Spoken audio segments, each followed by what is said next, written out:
pumpkins is as synonymous with Halloween as the other images we've discussed thus far. And yet, if you really think about it, carving scary faces into gourds and then sitting them outside without ever eating them is a tad strange. So the question is, when and where did that practice start? Well, we've already discussed the role of fire and candles on Halloween. Remember that a known Celtic practice on Samhain was snuffing out lit fires and relighting them with a common fire lit and managed by Celtic priests called Druids. When Europe was Christianized, Halloween became the evening before All Hallows Day, and it was common practice to light fires and candles to commemorate the souls of the dearly, or let's face it, not so dearly, departed.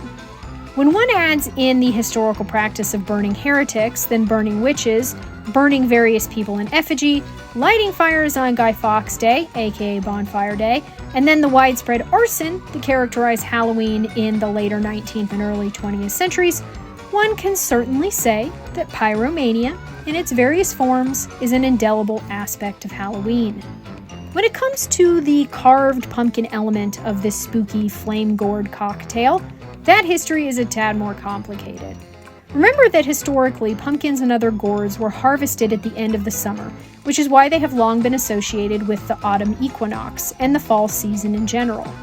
Thus, there's some indication that pumpkins were often associated with Samhain practices, more as symbols of the harvest rather than as a spooky, spooned-out specter. What about the carving part? Well, some folklorists argue that perhaps Celtic Britons carved gourds, pumpkins, or other materials to look like the heads of their enemies. Various cultures throughout history engaged in what might be called headhunting, or more generally, warriors collecting physical trophies from those they killed in battle. The evidence for this is somewhat tenuous, however, at least in terms of the Celts engaging in this practice, and in particular on Halloween. Fast forward to medieval and then early modern Britain, and there existed the practice of carving turnips, root vegetables, and then potatoes to use as lanterns. Metal lanterns were expensive, so carving something much cheaper and more readily available was easier. These carved veggies would then be tied to sticks or carried with strings to be used as lanterns.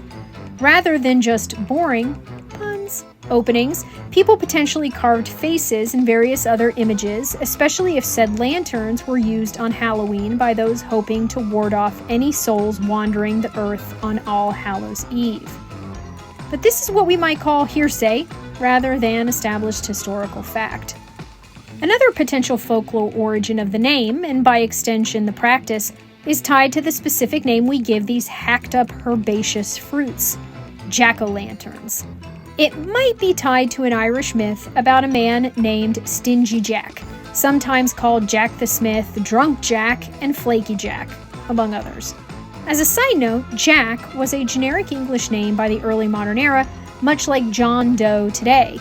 So many stories featured generic male characters named Jack. Jack and the Beanstalk and Jack Frost are notable examples. We carry this practice on today with characters like Jack Torrance, Jack Ryan, Jack McCoy, Jack Tavern, Jack Bauer, Jack Sparrow, and Jack Donaghy. This is likely why the notorious 19th century serial killer was called Jack the Ripper, and why someone capable of doing many things is said to be a jack of all trades. You take the good with the bad. In any event, there are several different versions of Jack's story, as is often the case with folklore. To aggregate them, by the 19th century, Stingy Jack was said to be something of a trickster and a troublemaker, often prone to excessive drinking and various other nefarious deeds. It seems that the devil heard about Jack's behavior and so confronted Jack one night when he was wandering the countryside, drunk and alone. Instead of being taken to hell, however, Jack managed to trick, then trap the devil twice with crucifixes, eventually drawing a promise from the devil that he would never have to go to hell. This seemed a good bargain, but when Jack eventually died, his behavior in life, or because he similarly tricked an angel, the stories differ, meant that he was rejected from heaven. The devil also honored his bargain and refused to allow Jack into hell, meaning that Jack had to wander the countryside as a lost soul forever with nothing but a small ember to guide him. Thus, anyone seeing mystery lights in the distance on the Irish moors was actually seeing Jack roaming alone with nothing but an ember and a hollowed-out turnip to light his way.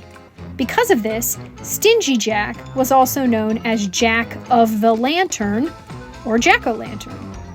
Some historians argue that this story, like so many others, was likely invented to explain a natural phenomenon called bog gas, or ignis fatuus, literally meaning foolish fire, and that's fatuous, not flatulous.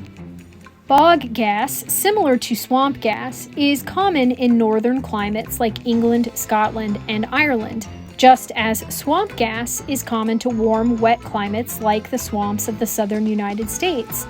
You see, bogs, marshlands, and swamps are wetlands, consisting of soft, spongy ground made up of water and partially decaying plant matter.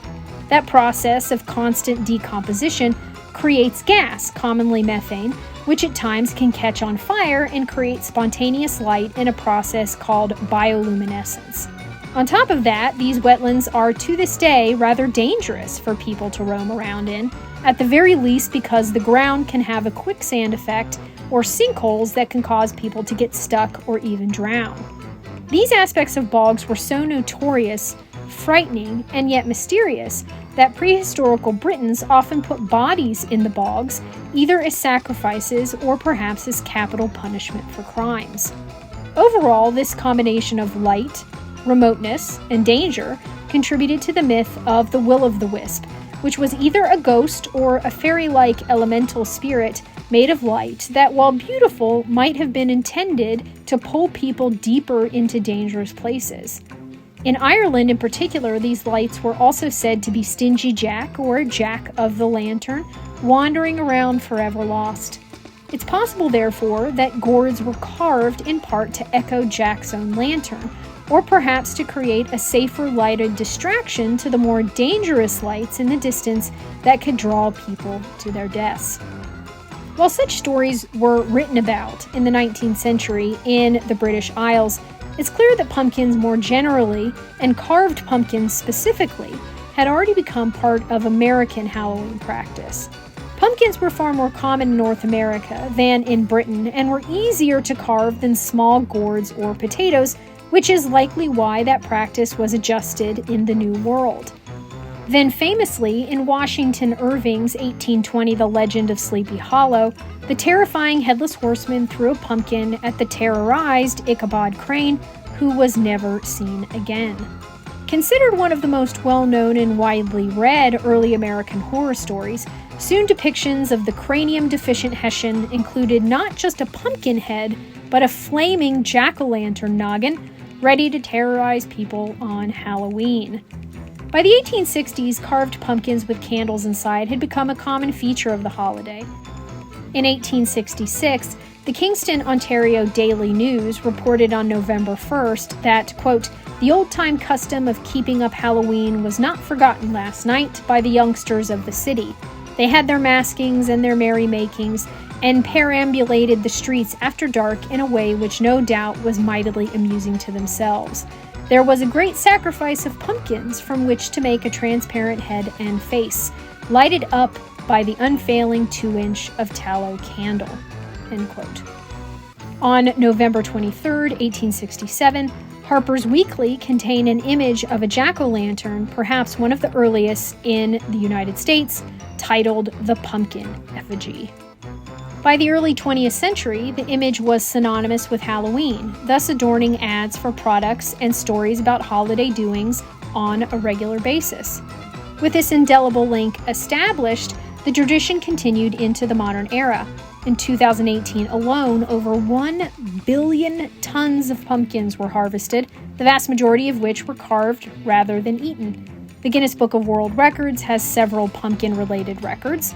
The biggest Halloween pumpkin display featured 30,581 carved pumpkins in New Hampshire in 2013, while in 2020, the world's largest jack-o'-lantern record was set by a pumpkin weighing just short of 2,350 pounds.